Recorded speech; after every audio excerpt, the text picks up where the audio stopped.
Well, isn't it an agonizing problem for the Republican leadership in New York? Well, there's no doubt about the fact that the Republican leadership in New York State will have a good deal of discussion, a good deal of thinking to do. It's going to be a very complicated campaign. What are your alternatives? I don't understand. You mean Well, there are the alternatives, I suppose. First of all, that you could support Barry Goldwater wholeheartedly. Is that likely? Well, it depends on a great many things. I think it depends on how the campaign shapes up. It depends on how Senator Goldwater, if he gets the nomination today, how he conducts himself. His approach to some of these very serious matters that were being debated on the floor of the convention last night. You've got some very basic principles at issues here. And I would think that all Republicans are going to have to search their consciences very deeply on these questions. That is to say, all Republicans who have been strongly in the camp of Governor Scranton of Pennsylvania. Now, you were on the floor last night, and you heard the debate on nuclear weapons and their control by the civilian chiefs, the heads of state, political control. And you heard the debate on civil rights.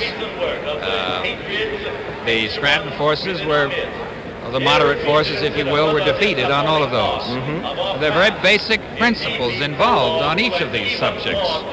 And I would think that it's going to require each Republican who have stood on those principles to examine the conduct of the Republican campaign and to examine his own conscience as to how he's going to conduct himself. Congressman Lindsay, you made an impassioned appeal for the Civil Rights Amendment last night. And yet in the New York delegation, and that includes alternates as well, there are only 3 Negroes out of 184 delegates and alternates from the state of New York. How does it work out that way? Well, you'll have to talk to the organization about that. As you know, the delegate selection is made by the county chairman in the various counties and by the state chairman and the regular party organization echelon. I'm not consulted on that. My advice is not sought on it. And I don't know how the selections are made. I assume it's done by the county chairman themselves. Barry Goldwater this morning called Lyndon Johnson the biggest faker in the United States today, and he dared him to make an issue of civil rights. He's the phoniest individual who ever came along. He opposed civil rights until this year. Whose stand on civil rights do you prefer, Barry Goldwater or Lyndon Johnson? I'll have to examine the record of President Johnson when he was in the Senate on the subject.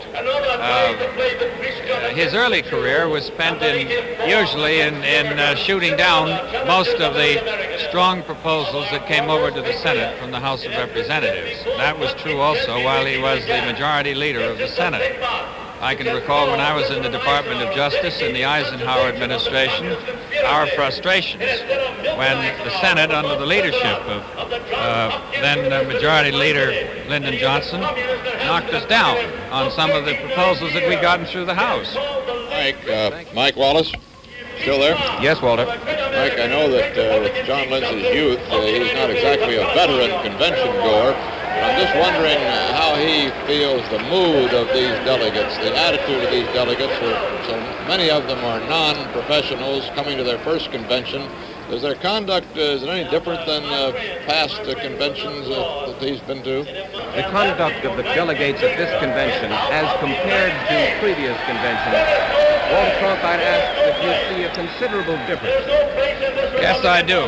My first convention was in 1940 when I was a page boy for Wilkie. And I've been to 3 of them since.